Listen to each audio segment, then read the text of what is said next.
Good morning, children.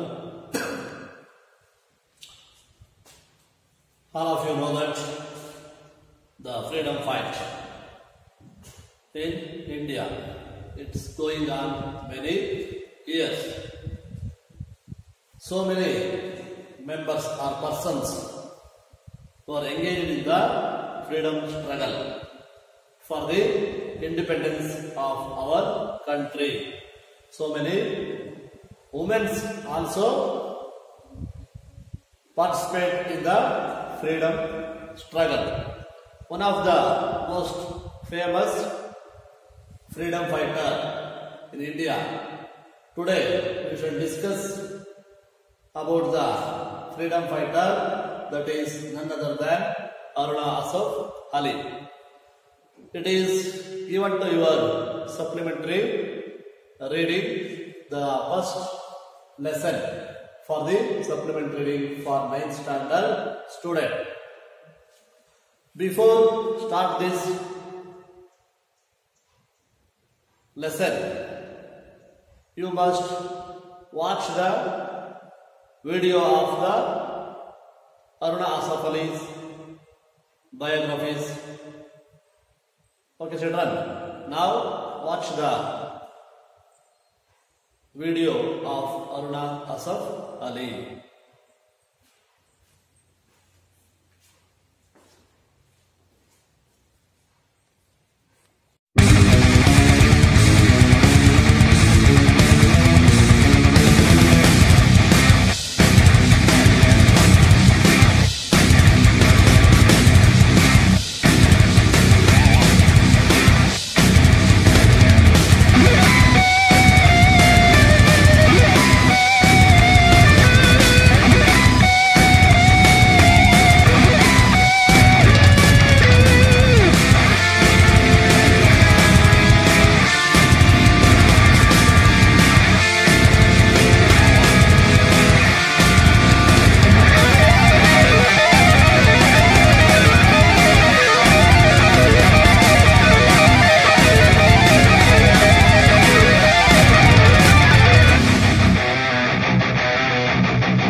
Dear students, today we shall discuss the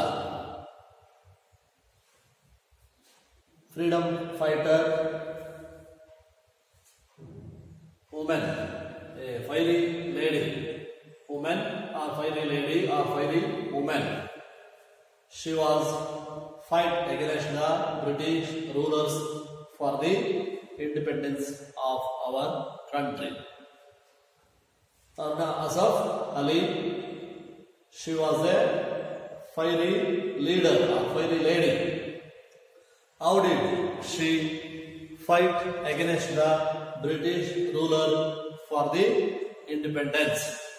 Today we shall discuss the lesson for 9th standard student. Before starting this lesson, all of you know that so many freedom fighters fight against the British rulers. For example, Rani, Jhansi Rani, Lakshmi Bai, Kittu Rani, Chennamma, and Sarojini Naidu, so many others like this. She was also a famous freedom fighter. She was fight against the British rulers for the independence, and also she was not only a freedom fighter but also a social service to the people. She do many services to the people. Now give an introduction to your textbook, the Aruna Asaf Ali, the Great Patriot. Okay, first we will discuss the introduction of the Aruna Asaf Ali. Introduction. It is common knowledge that the British Empire spread all over the globe in the past. Our dear motherland was a part of it, reeling under the tyranny of the oppressors. She found solace in the efforts of the freedom fighters that willingly shed their last drop of blood to redeem her from the shackles of bondage.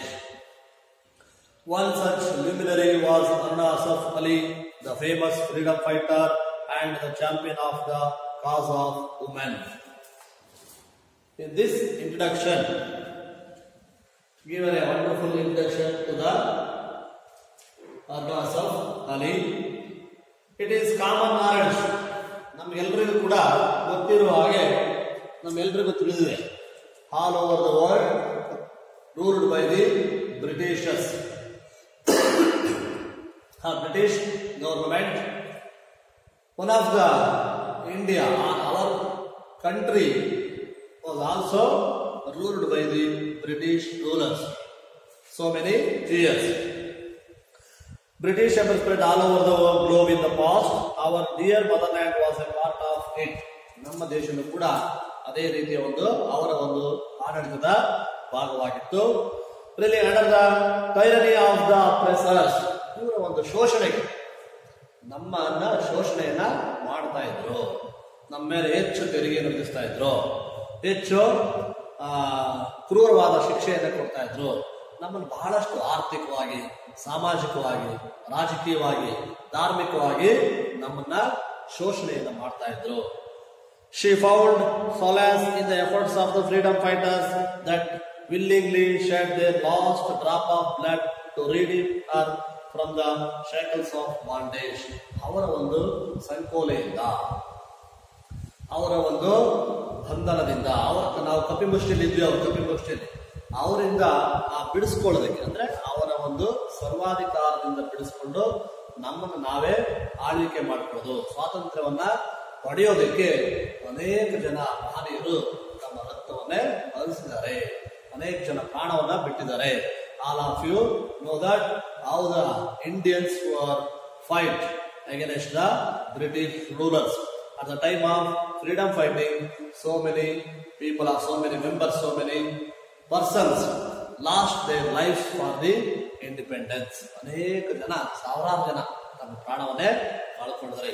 Even children and also women are there lost their lives for the independence, for the freedom. ಸ್ವಾತಂತ್ರ್ಯಕ್ಕೋಸ್ಕರ ಮಕ್ಕಳು ಅನ್ನೋಂಗಿಲ್ಲ, ಮಹಿಳೆಯರು ಕೂಡ, ವಯಸ್ಸಾದವರು ಅನೇಕ ಜನ ತಮ್ಮ ಪ್ರಾಣವನ್ನ ಕಳ್ಕೊಂಡ್ರು. ಅವರೆಲ್ಲರ ರಕ್ತದ ಸುರಿಸಿ ಅಥವಾ ಅವರೆಲ್ಲರ ಪರಿಶ್ರಮದಿಂದ, ಅವರೆಲ್ಲರ ಹೋರಾಟದಿಂದ ನಾವು ಇವತ್ತು ಸ್ವಾತಂತ್ರ್ಯ ಆಗಿದೆ. ಅಂತಹ ಮಹಾನ್ ಹೋರಾಟಗಾರ್ತಿಯ ಒಂದು ಜೀವನ ಚರಿತ್ರೆ ಮತ್ತು ಅವರ ಹೋರಾಟದ ವಿಧಾನ, ಹೇಗೆ ಹೋರಾಟವನ್ನು ಮಾಡಿದ್ರು, ಯಾವ್ಯಾವುದಕ್ಕೆಲ್ಲ ಹೋರಾಟ ಮಾಡಿದ್ರು, ಹೇಗೆ ಒಂದು ಸಮಾಜ ದೇಶದ ಸೇವೆಯನ್ನ, ಸಾಮಾಜಿಕ ಸೇವೆಯನ್ನ ಹೇಗೆ ಮಾಡಿದ್ರು ಅನ್ನೋದನ್ನ ನಾವು ಇವತ್ತು ತಿಳ್ಕೊಳ್ಳೋಣ. One such luminary was Aruna Asaf Ali, the famous freedom fighter and the champion of the cause of women. ಹೀಗೆ ಒಬ್ಬ ಹೆಸರಾಂತ ಪ್ರಸಿದ್ಧಿಯನ್ನು ಪಡೆದಿರುವಂತಹ ಹೆಸರಾಂತ ಬಹಳಷ್ಟು ಕೀರ್ತಿಯನ್ನು ಪಡೆದಿರುವಂತಹ ಒಬ್ಬ ಮಹಿಳೆಯ ಹೋರಾಟಗಾರ್ತಿಯ ಒಂದು ಜೀವನ ಚರಿತ್ರೆ ಇದೆ. ಬಯೋಗ್ರಫಿ, ಜೀವನ ಚರಿತ್ರೆ. Read the following biography of this valiant woman whose remarkable achievement is etched in our history. ನೋಡಿ, ಒಂದು ಗುರುತು ನೆನಪಿಟ್ಟುಕೊಳ್ಳುವಂತಹ ಒಂದು ಗುರುತರವಾದಂತಹ ಒಂದು ಸಾಧನೆಯನ್ನ ಮಾಡಿರ್ತಕ್ಕಂತಹ ಒಬ್ಬ ಮಹಿಳೆಯ ಒಂದು ಜೀವನ ಚರಿತ್ರೆ ನಾವು ಇವತ್ತು ಸ್ಟಡಿ ಮಾಡೋಣ. This is the introduction for the Arun Asaf Ali's life story. ಇದು ಇಂಟ್ರಡಕ್ಷನ್ ಇದ್ರ ಬಗ್ಗೆ. ಓಕೆನಾ? ನಾವು all of you observe the lesson and listen carefully. After my completed my reading, you must read it silently and identify the new words, discuss with your group members and answer the following questions are wrote on the blackboard. ಈ ಕಪ್ಪೋಲಿಗೆ ಬರೆದಿರ್ತಕ್ಕಂತಹ ಈ ಪ್ರಶ್ನೆಗಳಿಗೆ ನೀವು ಉತ್ತರವನ್ನು ಬರೆಯಬೇಕು. ನಿಮ್ಮ group members ಹತ್ರ ಚರ್ಚೆ ಮಾಡಿ. ಓಕೆ ಸ್ಟೂಡೆಂಟ್, ನಾವು observe and listen carefully the my reading. Okay children, right. Now, as the grand old lady of the independence movement, Aruna Asaf Ali was a fiery leader who plunged headlong into politics at a time when the freedom struggle was raging and the youth were laying down their lives for the country's independence. Born into an Orthodox Hindu Bengali family in 1909 at Kalka in Haryana, Aruna broke conventions at the age of 19 to marry Asaf Ali, a prominent figure in the freedom struggle, and 20 years her senior. Her marriage brought her face to face with the freedom struggle and social service which she pursued throughout her life. Aruna Asaf Ali's first major political involvement was during the Salt Satyagraha, when she addressed public meetings and led processions. She was prosecuted in Delhi and on her refusal to furnish security for good behavior was sentenced to 1 year imprisonment. A few months later, when most political prisoners were being released, she was not released until a public agitation was launched in her support.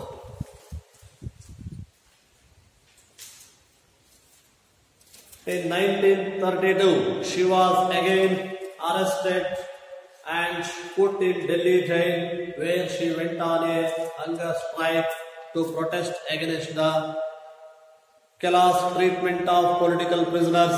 Her demands were conceded, but she was transferred to Ambala jail, where she was kept in solitary confinement. After her release, she stayed away from the movement for 10 years. Something significant happened in 1942. She attended the Bombay Congress session along with her husband, during which the Quit India resolution was passed on 8 August. The committee had planned the hoisting of the tricolour at Gowalia Tank Maidan, but the British got wind of the plan and arrested the top leaders, including Gandhiji a few hours before the event. What followed is best described in her own words.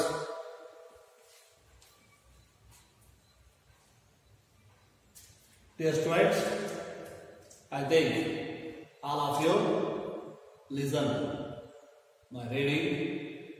Now, all of you start with silent reading and identify the new words. And also find out the meanings of the new words in your dictionary. Let's start the reading.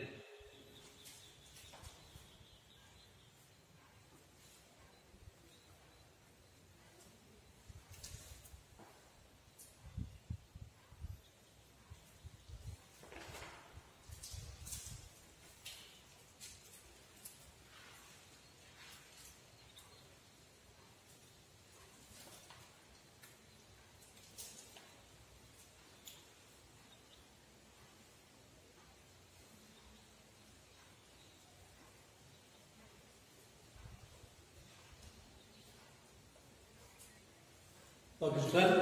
I think all of you complete your reading. I find out some new words in these paragraphs and wrote on the meanings of the new words on the blackboard. Okay, done. The filing, the word meaning is having a great deal of energy.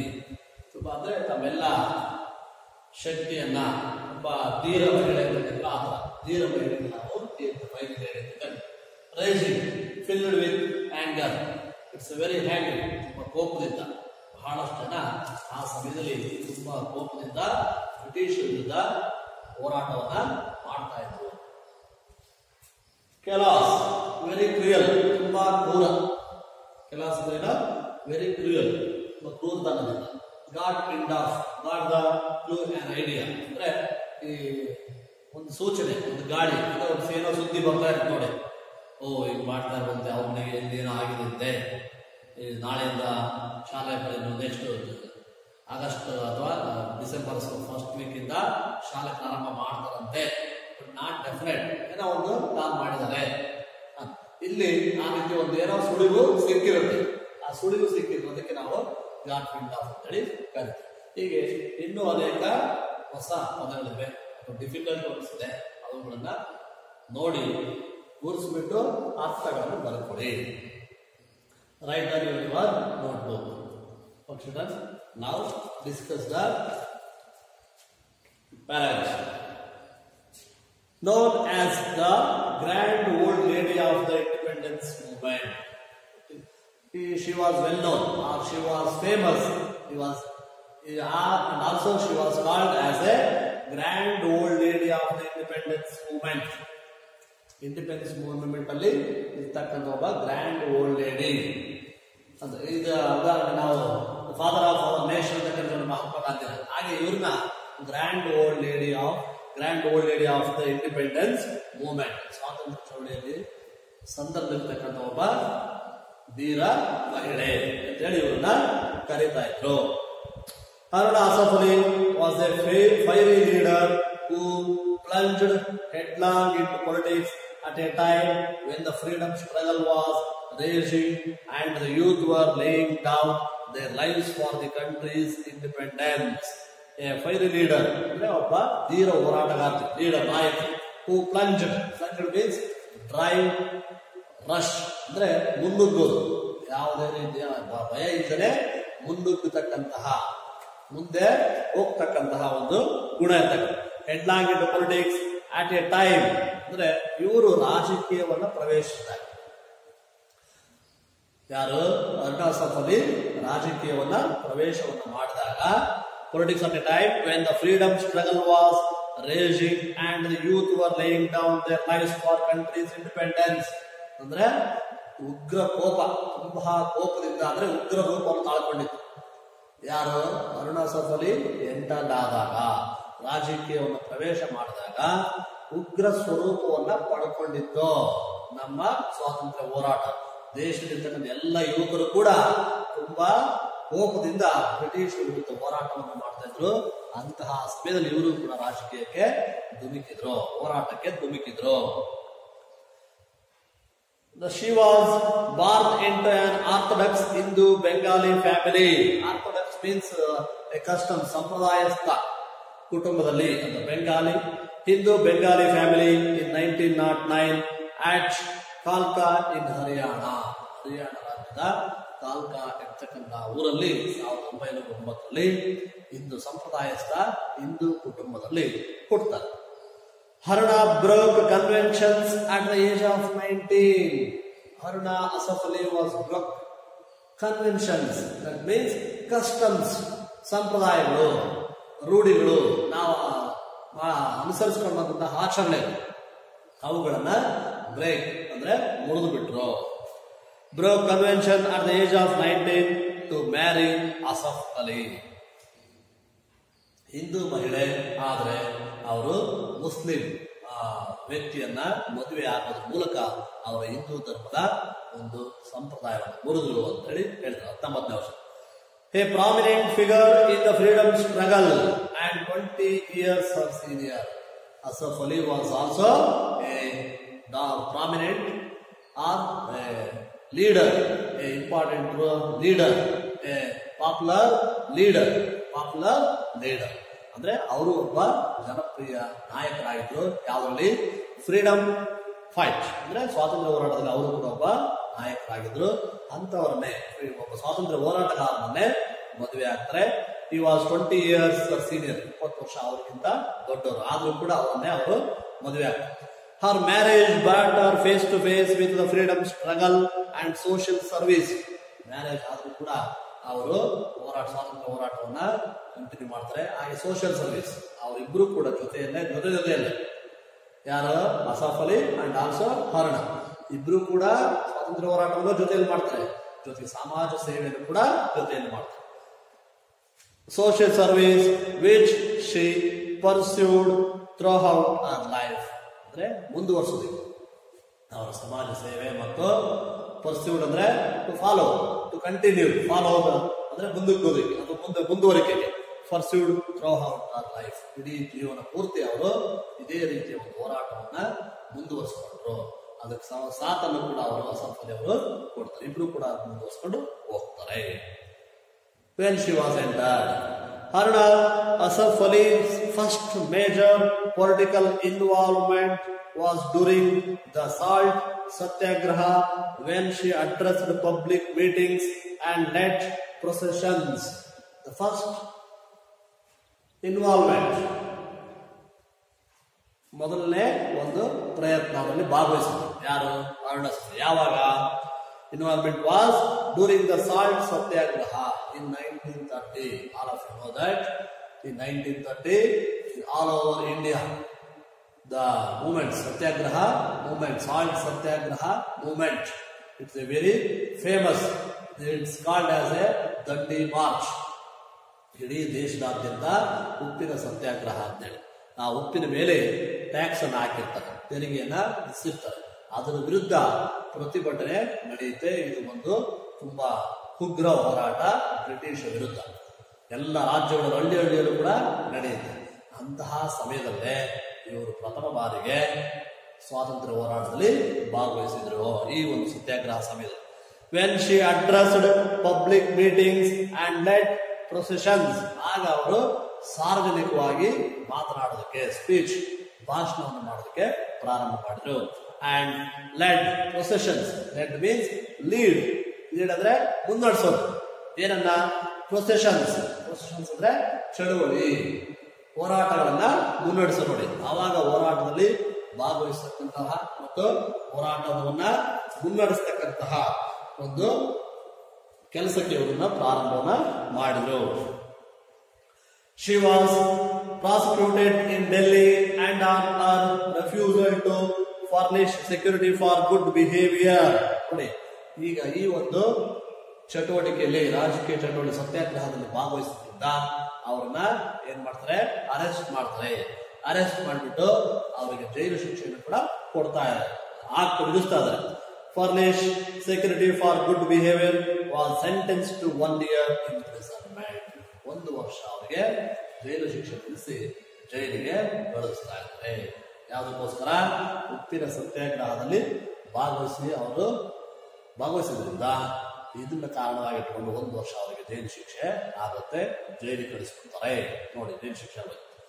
A few months later, when most political prisoners were being released, ಅಂದ್ರೆ 1 ವರ್ಷ ಬಹಳ ಜನಕ್ಕೆ 1 ವರ್ಷದವರೆಗೂ ಆಗಿತ್ತು. ಆದ್ರೆ ಕೆಲವರೆಲ್ಲ political ರಾಜಕೀಯ ನಾಯಕರುಗಳು ಅವರೆಲ್ಲ ಕೆಲವು ತಿಂಗಳಾದ್ಮೇಲೆ ಬಿಡುಗಡೆ ಮಾಡ್ತಾರೆ. ಯಾವಾಗ? ಒಳ್ಳೆ ಬಿಹೇವಿಯರ್, ಅಂದ್ರೆ ಯಾವುದೇ ಒಬ್ಬ ವ್ಯಕ್ತಿ ಜೈಲಲ್ಲಿ ಹೋಗಿದ್ರೆ, ಆ ಜೈಲಲ್ಲಿ ಇದ್ದಂತ ಸಮಯದಲ್ಲಿ ಅವನೇನಾದ್ರು ಒಳ್ಳೆ ನಡತೆ ಇದ್ರೆ, ಗುಡ್ ಬಿಹೇವಿಯರ್ ಇದ್ರೆ, ಅವನ ಆ ಜೈಲು ಶಿಕ್ಷೆ ಏನು ವಿಧಿಸಿರ್ತಾರಲ್ಲ ಅದಕ್ಕಿಂತ ಮುಂಚೆನೆ ಅವ್ರನ್ನ ರಿಲೀಸ್ ಮಾಡತಕ್ಕಂತಹ ಒಂದು ಪದ್ಧತಿ ಈಗಲೂ ಇದೆ. ಹಾಗೆ ಇಲ್ಲಿ ಇವರನ್ನು ಕೂಡ ಬೇರೆ ಬೇರೆ ರಾಜಕೀಯ ನಾಯಕರನ್ನ ಬಿಡುಗಡೆ ಮಾಡಿದ್ರು ಕೆಲವು ತಿಂಗಳಾದ್ಮೇಲೆ. ಇವರಿಗೂ ಬಿಡುಗಡೆ ಆಗೋದಕ್ಕೆ ಆದೇಶ ಆಗಿರುತ್ತೆ, ಅವ್ರು ಬಿಡುಗಡೆ ಆಗ್ಬೋದಾಗಿತ್ತು. ಆದ್ರೆ she was not released until a public agitation was launched in her support. ಆದ್ರೆ ಇವರು ಬಿಡುಗಡೆ ಆಗಲಿಲ್ಲ. ಒಂದು ಚಳವಳಿಯನ್ನ ನಡೆಸಿದ್ರಲ್ಲ, ಆ ಚಳವಳಿಯ ಜನ ಪಬ್ಲಿಕ್ ಸಾರ್ವಜನಿಕವಾಗಿ ಆ ಚಳವಳಿಗೆ ಬೆಂಬಲ ಸಿಗೋವರೆಗೂ ಇವರು ಅಲ್ಲಿಂದ ಬಿಡುಗಡೆ ಆಗಲಿಲ್ಲ. ಬಿಡುಗಡೆ ಮಾಡಕ್ ಆದೇಶ ಆಗಿದ್ರು ಕೂಡ ಇವರು ಜೈಲಿನಿಂದ ಬಿಡುಗಡೆ. ನೋಡಿ, ನಮ್ಮ ಹತ್ರ ಬೇರೆ ಯಾರು ಆಗಿದ್ರೆ ಆದ್ರೆ ಇವರು ಆ ಶಿಕ್ಷೆನ ಕಂಪ್ಲೀಟ್ ಮಾಡ್ತಾರೆ. ಇದು 1930 ಅಲ್ಲಿ ಆಗಿದೆ, 1930 ಸತ್ಯಾಗ್ರಹ. 1932 she was again arrested and put in Delhi jail, where she went on a hunger strike to protest against the callous treatment of political prisoners. In 1932 1 ವರ್ಷ ಆದ್ಮೇಲೆ ಬಿಡುಗಡೆ ಆಗಿದ್ರು. ಮತ್ತೆ 1932ರಲ್ಲಿ ಅರೆಸ್ಟ್ ಆದ್ರು. ಈಗ ಅರೆಸ್ಟ್ ಆಗ್ತಾರೆ ಅಂದ್ರೆ ಫ್ರೀಡಮ್ ಫೈಟರ್ಸ್ ಗಳೆಲ್ಲ ಯಾವ್ದಾದ್ರು ಒಂದು ಹೋರಾಟ ಮಾಡಿದ ತಕ್ಷಣ ಬ್ರಿಟಿಷ್ ಅರೆಸ್ಟ್ ಮಾಡಿ ಜೈಲಿಗೆ ಹಾಕ್ತಾರೆ. ಲೀಡರ್ಸ್ಗಳು ಇಲ್ಲ ಅಂದ್ರೆ ಜನ ಸುಮ್ಮನಿರ್ತಾರೆ, ಸ್ಟ್ರೈಕ್ ಮಾಡಲ್ಲ, ಹೋರಾಟ ಮಾಡಲ್ಲ ಅನ್ನೋದು ಅವ್ರ ನಂಬಿಕೆ. ಹಾಗಾಗಿ ಲೀಡರ್ಸ್ಗಳೆಲ್ಲ ಬಹಳಷ್ಟು ಸಾರಿ ಅರೆಸ್ಟ್ ಮಾಡ್ತಾರೆ. ಇವ್ರು ಮತ್ತೆ ಅರೆಸ್ಟ್ ಮಾಡಿದಾಗ ಪುಟ್ ಇನ್ ಡೆಲ್ಲಿ ಜೈಲ್, ಇವ್ರನ್ನ ಅರೆಸ್ಟ್ ಮಾಡಿ ಡೆಲ್ಲಿಯ ಒಂದು ಜೈಲಲ್ಲಿ ಇಡ್ತಾರೆ. She went on a hunger strike, ಅಲ್ಲಿ ಇವರು ಉಪವಾಸ ಸತ್ಯಾಗ್ರಹ. ಹಂಗರ್ ಸ್ಟ್ರೈಕ್ ಅಂದ್ರೆ ಉಪವಾಸ ಸತ್ಯಾಗ್ರಹ. Hunger strike to protest against the callous treatment of political prisoners. ಯಾವುದು ವಿರುದ್ಧ? Against callous treatment, a very cruel treatment. For whom? For political prisoners, ರಾಜಕೀಯ ಕೈದಿಗಳು. ನೋಡಿಲಿ, ಕ್ರಿಮಿನಲ್ ಪ್ರಿಸನರ್ಸ್ ಬೇರೆ, ಪೊಲಿಟಿಕಲ್ ಪ್ರಿಸನರ್ಸ್ ಬೇರೆ.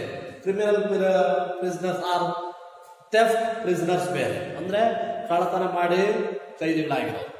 ರಾಜಕೀಯ ಕೈದಿಗಳು, ಆನಂತರ ಕ್ರಿಮಿನಲ್, ಅಪರಾಧವನ್ನು ಮಾಡಿ ಇರ್ತಕ್ಕಂಥ ಕೈದಿಗಳು. ಇಲ್ಲಿ ಏನ್ ಕರ್ತಾರೆ? Political prisoners. ಇವರೇನು ಅಪರಾಧ ಮಾಡಿಲ್ಲ, ಅಂದ್ರೆ ಯಾವ ಕೊಲೆ ಮಾಡೋದು, ಕಳ್ಳತನ ಮಾಡೋದು, ದರೋಡೆ ಮಾಡೋದು, ಈ ತರ ಯಾರ್ದು ಆಸ್ತಿ ಲಂಬಡಿಸಿ ಈ ತರ ಏನಿಲ್ಲ.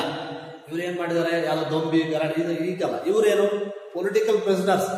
ರಾಜಕೀಯ ಹೋರಾಟ ಮಾಡಿದ್ರಿಂದ ಅವ್ರನ್ನ ರಾಜಕೀಯ ಕೈದಿಗಳು, ಅಂದ್ರೆ ನಮ್ಮ ಸ್ವಾತಂತ್ರ್ಯಕ್ಕೋಸ್ಕರ ಹೋರಾಟದಂತವ್ರು. ಹಾಗಾಗಿ ಆ ಏನು ಕೈದಿಗಳು ಜೈಲಲ್ಲಿ ಇಡ್ತಾ ಇದ್ರಲ್ಲ, ಅವ್ರನ್ನ ಸರಿಯಾದ ರೀತಿ ನಡೆಸ್ಕೊಳ್ತಾ ಇರಲಿಲ್ಲ. ಅಂದ್ರೆ ಊಟ ಸರಿಯಾಗಿ ಕೊಡ್ತಾ ಇರಲಿಲ್ಲ. ಅಲ್ಲಿ ಜೈಲಲ್ಲಿ ನೀರು, ಕುಡಿಯೋ ನೀರಾಗ್ಲಿ, ಶೌಚಾಲಯ ಅಥವಾ ಅಲ್ಲಿರ್ತಕ್ಕಂಥ ವಾತಾವರಣ ಯಾವುದು ಕೂಡ ಸರಿ ಇಲ್ಲ. ತುಂಬಾ ಕ್ರೂರವಾಗಿ ನಡೆಸ್ಕೊಳ್ತಾ ಇದ್ರು. ಅದರ ವಿರುದ್ಧ where she went on a hunger strike to protest against the callous treatment of political prisoners. ರಾಜಕೀಯ ಕೈದಿಗಳನ್ನ ತುಂಬಾ ಕ್ರೂರವಾಗಿ ನಡೆಸ್ಕೊಳ್ತಕ್ಕಂಥದ್ರ ವಿರುದ್ಧ ಉಪವಾಸ ಸತ್ಯಾಗ್ರಹನ ಆರಂಭಿಸ್ತಾರೆ. Her demands were considered, fulfil. ಅವ್ರ ಡಿಮ್ಯಾಂಡ್ಸ್ ಏನಿದ್ವೋ ಅವುಗಳನ್ನ ಈಡೇರಿಸಿ ಕೊಟ್ಟರು.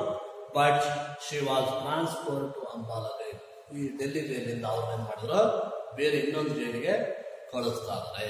ಇವರಿಂದ ಈ ತರ ಆಯ್ತು ಅಂತೇಳಿ ಬೇರೆ ಜೈಲಿಗೆ ಆಗಿದೆ. Where she was kept in solitary confinement. ಅಲ್ಲೇನ್ ಮಾಡಿದ್ರು? ಬೇರೆ ಬೇರೆ ಜೈಲಲ್ಲಿದ್ರೆ ಇವ್ರು ಇದ್ ಮಾಡ್ತಾರೆ ಅಂತೇಳಿ ಇವ್ರನ್ನ ಒಂದು ಸಪ್ರೇಟ್ ಸೆಲ್ ಅಲ್ಲಿ ಇಡ್ತಾರೆ. ಇವರೊಬ್ಬರೇ ಒಂದು ಕೋಣೆ, ಜೈಲು ಕೋಣೆ. ಬೇರೆಯವ್ರ ಜೊತೆ ಇವ್ರನ್ನ ಇಡ್ಲಿಲ್ಲ. ಹಿಂಗ್ ಬೇರೆಯವ್ರ ಜೊತೆ ಬಿಟ್ಟರೆ ಇವರೆಲ್ಲ ಸೇರಿಸ್ಕೊಂಡು ಸ್ಟ್ರೈಕ್ ಮಾಡ್ತಾರೆ ಅಂತ ಹೇಳಿ ಇವ್ರು ಸಪ್ರೇಟ್. ಅಲ್ಲಿ ನೋಡಿ, ಸಾಲಿಟರಿ ಕನ್ಫೈನ್ಮೆಂಟ್ ಅಂದ್ರೆ separate cell. After her release, she stayed away from the movement for 10 years. ಇಲ್ಲಿಂದ ಬಿಡುಗಡೆ ಆಗ್ತದೆ. ಅಂಬಾಲ ಜೈಲಿನಿಂದ ಬಿಡುಗಡೆ ಮಾಡಿದ್ಮೇಲೆ 10 years ಅವರು 10 ವರ್ಷ ಯಾವುದೇ ರೀತಿಯ ಹೋರಾಟದಲ್ಲಿ ಭಾಗವಹಿಸಲ್ಲ. ಸೊ 10 years ಅವರು ಸುಮ್ಮನಿರ್ತಾರೆ. 1932 ಭಾಗವಹಿಸಿ ಜೈಲಿಂದ ಬಿಡುಗಡೆ ಆದರು. ಮತ್ತೆ ಯಾವುದೇ ಸುಮ್ಮನೆ ಯಾಕೆ ಆಗಲ್ಲ ಜೈಲಿಗೆ ಹೋಗೋದು ಅಥವಾ ಏನೋ ಅವ್ರ ಮನಸ್ಸಿಗೆ ಬೇಜಾರಾಗಿ 10 years ಅವರು ಯಾವುದೇ ಸ್ವಾತಂತ್ರ್ಯ ಚಳವಳಿಯಲ್ಲಿ ಹೋರಾಟದಲ್ಲಿ ಭಾಗವಹಿಸಲ್ಲ, ಸುಮ್ಮನೆ ಸೈಲೆಂಟ್ ಆಗಿರ್ತಾರೆ, ಅದ್ರ ದೂರ ಇರ್ತಾರೆ. She stayed away from the movement, ಹೋರಾಟದಿಂದ ದೂರ ಉಳಿದ್ರು for 10 years. How many years? For 10 years. Something significant happened in 1942. All of you know that 1942 is the very important year in our freedom struggle or in our freedom fight, independence fighting. Why? Because the movement or the procession was started, quit India. ಬ್ರಿಟಿಷರೇ ಭಾರತ ಬಿಟ್ಟು ತೊಲಗಿ, ಚಲೆ ಚಾವ್, ಇದನ್ನ ಬೇರೆ ಬೇರೆ ಪದಗಳಲ್ಲಿ ಹೇಳುತ್ತೆ. ಈ ರೀತಿಯ ಒಂದು ಚಳವಳಿ ಪ್ರಾರಂಭ ಆಯಿತು. ಉಗ್ರ ಹೋರಾಟ ಸ್ವರೂಪದ ಒಂದು ಹೋರಾಟ 1947 ಇಂಡಿಯಾದಲ್ಲಿ ನಡೆಯುತ್ತೆ. ಇಡೀ ದೇಶದಾದ್ಯಂತ ಹೋರಾಟದಲ್ಲಿ ಜನ ಭಾಗವಹಿಸ್ತಾರೆ. ಇಂತಹ ಒಂದು ಹೋರಾಟ, ಇಂತಹ ಉಗ್ರ ಸ್ವರೂಪದ ಹೋರಾಟವನ್ನ ಇದುವರೆಗೂ ಮಾಡಿರಲಿಲ್ಲ. ಅಂತಹ ಒಂದು ಹೋರಾಟ ನಡೆಯುತ್ತೆ. ಬ್ರಿಟಿಷ್ ಸರ್ಕಾರ ನಡಿಗೋಗ್ಬಿಡುತ್ತೆ ಈ ಹೋರಾಟವನ್ನು ನೋಡಿ. ಜನರಲ್ಲಿ ಅಷ್ಟು ಒಗ್ಗಟ್ಟು, ಐಕ್ಯತೆ ಭಾರತೀಯರಲ್ಲಿ ಬಂದಿತ್ತು ಆ ಸಮಯದಲ್ಲಿ. Something significant happened. Something important. Significant means important happened. ಒಂದು ಮಹತ್ವವಾದ ಘಟನೆ ಏನದು? 1942 ನಡೆಯಿತು. She attended the Bombay Congress session along with her husband, during which the Quit India resolution was passed on 8 August. The Indian Congress Party, Indian Congress Party, Indian Congress Council, ಗೊತ್ತಿದೆ ನಿಮಗೆ. ಭಾರತೀಯ Congress party ಯಾವಾಗ ಹುಟ್ಟುಕೊಂಡಿತ್ತು? In 1885 AOU was started the Indian Congress, ರಾಷ್ಟ್ರೀಯ ಭಾರತೀಯ ಒಂದು ಸಂಸ್ಥೆಯನ್ನ, ಭಾರತೀಯ Congress party ಅಥವಾ ಸಂಸ್ಥೆಯನ್ನ, ಒಂದು ಸಂಘಟನೆಯನ್ನ ಮಾಡಿದ್ರು. ಅದು ಇಡೀ ದೇಶದಾದ್ಯಂತ ಆ ಒಂದು ಸಂಸ್ಥೆ ಅಥವಾ ಸಂಘಟನೆ ಬೆಳೆದ್ಬಿಟ್ಟು ಅದರ ಅಡಿಯಲ್ಲಿ ಬೇರೆ ಬೇರೆ, ಅದು ಕರ್ನಾಟಕ ಕಾಂಗ್ರೆಸ್ ಅಂತಿತ್ತು, ಮುಂಬೈ ಕಾಂಗ್ರೆಸ್ ಇತ್ತು, ಆಲ್ ಇಂಡಿಯಾ ಕಾಂಗ್ರೆಸ್ ಅಂತಿತ್ತು. ಈಗೆಲ್ಲ ಇಡೀ ಅಖಿಲ ಭಾರತ ಕಾಂಗ್ರೆಸ್ ಪಾರ್ಟಿ ಅಂತ ಈಗಲೂ ಇದು ಕಾಂಗ್ರೆಸ್ ಪಕ್ಷ. ಅದು ಅವಾಗ ಹುಟ್ಟುಕೊಂಡಿದ್ದು, ಅದು ಈಗ ಪಾರ್ಟಿ ಆಗಿದೆ. ಬ್ರಿಟಿಷ್ ಸಮಯದಲ್ಲಿ ಅದು ಸ್ವಾತಂತ್ರ್ಯ ಹೋರಾಟ ಮಾಡುವಂತಹ ಒಂದು ಸಂಘಟನೆ ಆಗಿತ್ತು. She attended the Bombay Congress session. Bombay Congress ಆ ಒಂದು ಸಂಘಟನೆಯ ಒಂದು ಮೀಟಿಂಗ್ ಅನ್ನು ಅಟೆಂಡ್ ಆಗಿದೆ. Along with her husband, during which the quit India resolution ಅನ್ನ ಪಾಸ್ ಮಾಡ್ತಾರೆ. ಅಂದ್ರೆ ಆ ಸಭೆ ಮೀಟಿಂಗ್ ಮಾಡಿಬಿಟ್ಟು ಕಾಂಗ್ರೆಸ್ ಸಂಘಟನೆ ಮೀಟಿಂಗ್ ಮಾಡಿ ಒಂದು ರೆಸಲ್ಯೂಷನ್ ಮಾಡುತ್ತೆ. ಏನು? The British rulers quit India for British, ಅಂದ್ರೆ ಬ್ರಿಟಿಷ್ಗೆ ಭಾರತವನ್ನ ಬಿಟ್ಟುತ್ತದೆ. Which the quit India resolution was passed. Which resolution? Quit India resolution, Bharat ಬಿಟ್ಟು ತೊಲಗಿ ಚಳವಳಿ ಅದು ಪ್ರಾರಂಭ ವಾಸ್ ಪಾಸ್ಡ್ ಆನ್ 8 ಆಗಸ್ಟ್. ಎಷ್ಟನೇ ತಾರೀಕು? 8ನೇ ತಾರೀಕು ಆಗಸ್ಟ್. ಇದು ನಿಮಗೆ ಕೊನೆಯ ಎಚ್ಚರಿಕೆ, ಕೊನೆಯ ಅವಕಾಶ. Gandhiji said that do or die, this is my last fight or last procession, ಇದು ನನ್ನ ಅಂತಿಮ ಹೋರಾಟ ಅಂತ ಹೇಳ್ತಾರೆ. ನನ್ನ ಇದು ಕೊನೆಯ ಹೋರಾಟ, ಇದು ಮಾಡುವೇ ಮಡಿ ಅಂತಕ್ಕಂಥ ಒಂದು ಹೋರಾಟ, ಡೂ ಆರ್ ಡೈ ಅಂತ ಘೋಷಣೆಯನ್ನ ಕೂಗ್ತಾರೆ. ಹೀಗೆ ಒಂದು ಉಗ್ರ ದೇಶದಾದ್ಯಂತ ಒಂದೇ ದಿನ ಹೋರಾಟವನ್ನು ಮಾಡಬೇಕು ಅಂತೇಳಿ ತೀರ್ಮಾನ ಮಾಡಿ ಒಂದು ರೆಸಲ್ಯೂಷನ್ ಪಾಸ್ ಮಾಡ್ತಾರೆ, ಒಂದು ನಿಯಮಾವಳಿಯನ್ನು ಪಾಸ್ ಮಾಡ್ತಾರೆ. ಆಗಸ್ಟ್ 8ನೇ ತಾರೀಕು ಅದು ಪಾಸ್ ಆಗುತ್ತೆ. The committee had planned the hoisting of the tricolour at Gowalia Tank Maidan. ನೋಡಿ ಏನ್ ಪ್ಲಾನ್ ಮಾಡುತ್ತೆ ಬಾಂಬೆ ಕಾಂಗ್ರೆಸ್ ಕಮಿಟಿ, ಏನ್ ಪ್ಲಾನ್ ಮಾಡುತ್ತೆ ಅಂದ್ರೆ, ನೆಕ್ಸ್ಟ್ ಡೇ ಅಂದ್ರೆ ಒಂದು ರಾಷ್ಟ್ರ ಧ್ವಜ ಟ್ರೈಕಲರ್, ನಮ್ಮ ಇಂಡಿಯನ್ ನ್ಯಾಷನಲ್ ಫ್ಲಾಗ್ ಅನ್ನ ಹಾಸ್ಟ್ ಮಾಡಬೇಕು, ಧ್ವಜಾರೋಹಣವನ್ನ ಮಾಡಬೇಕು. ಇಲ್ಲಿ ಬಾಂಬೆನಲ್ಲಿ ಇರ್ತಕ್ಕಂಥ ಗೋವಾಲಿಯಾ ಟ್ಯಾಂಕ್ ಮೈದಾನ ಹತ್ರ. ಗೋವಾಲಿಯಾ ಟ್ಯಾಂಕ್ ಮೈದಾನದಲ್ಲಿ ನಾವೊಂದು ರಾಷ್ಟ್ರ ಧ್ವಜವನ್ನು ಹಾರಿಸಬೇಕು ಅಂತೇಳಿ ಲೀಡರ್ಸ್ಗಳೆಲ್ಲ ಒಂದು ಪ್ಲಾನ್ ಅನ್ನ ಮಾಡ್ತಾರೆ. ನಾವು ಸ್ವತಂತ್ರರಾದ್ವಿ, ನಾವೇ ಸ್ವತಂತ್ರ ದೇಶ ಅಂತೇಳಿ ಘೋಷಣೆ ಕೂಗೋದು ಅಂತ ಕೂಗ್ಬಿಟ್ಟು ನಾವು ರಾಷ್ಟ್ರ ಧ್ವಜವನ್ನು ಹಾರಿಸಬೇಕು ಅಂತ ಒಂದು ಪ್ಲಾನ್ ಮಾಡ್ತಾರೆ. At Govalia Tank Maidan, but the British got wind of the plan, got the clue and idea.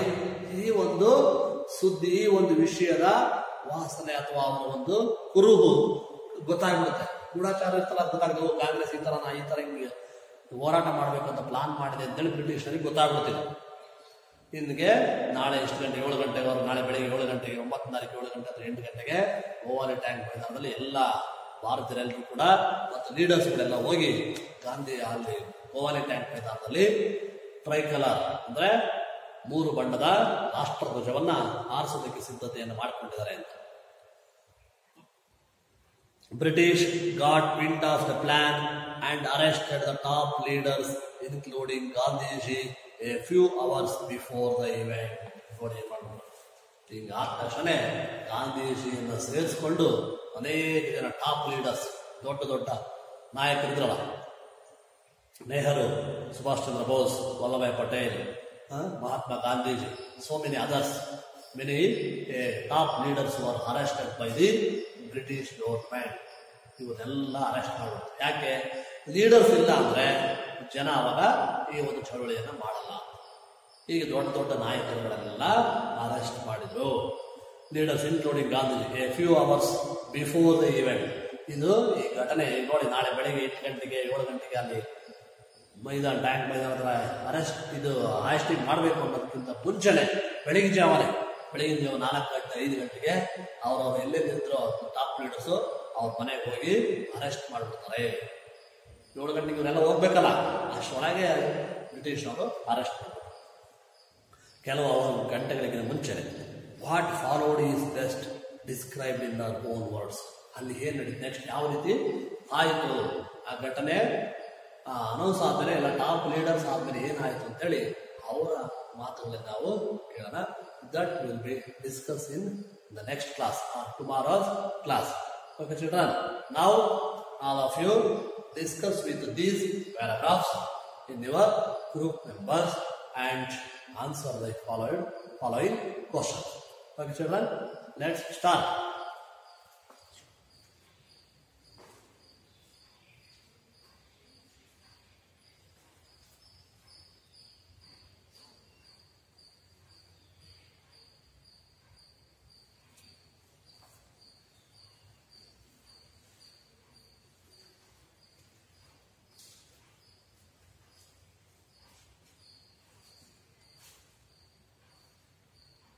All of you read the paragraphs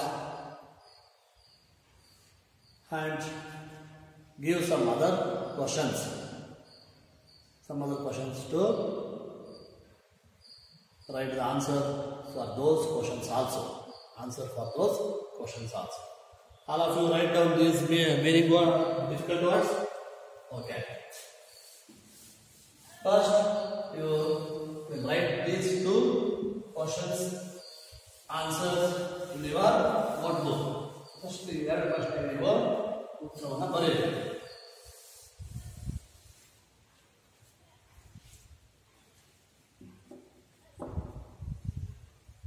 ಉತ್ತರ ಸಿಗ್ತಾ ಇದೆಯಾ? ಆನ್ಸರ್ ಸಿಗ್ತಾ ಇದೆಯಾ? Okay.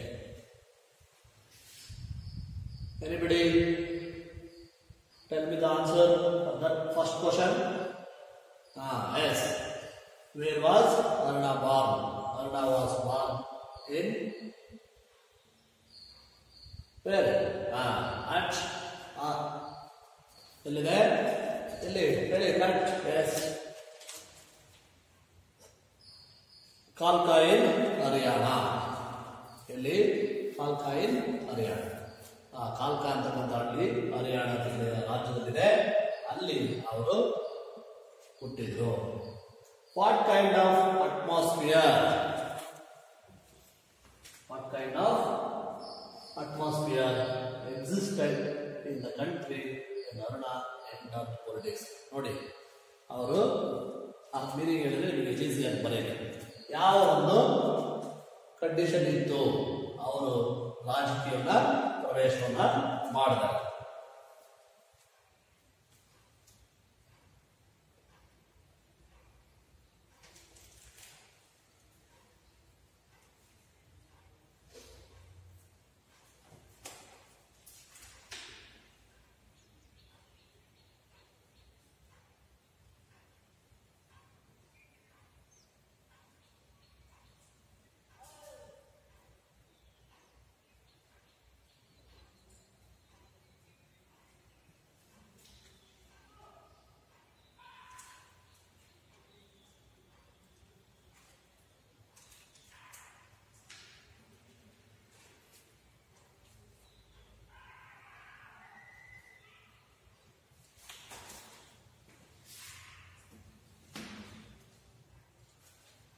After completed those two question and answers, then you will write answer for this question also.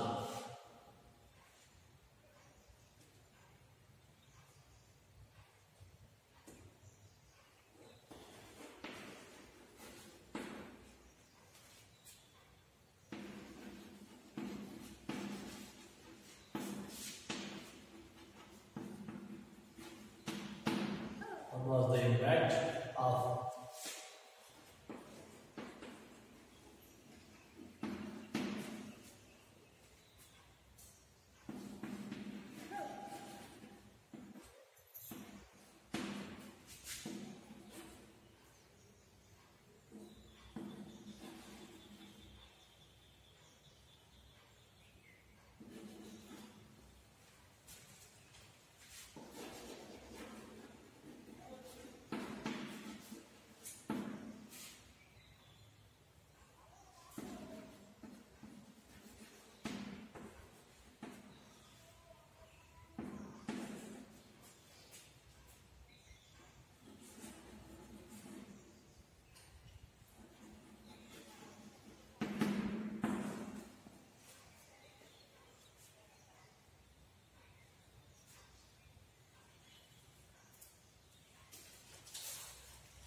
all of you write the answer for these questions. Okay, children. After completing these question and answers, watch a small video about the hoisting of national flag at the Gowalia Tank Maidan in Mumbai.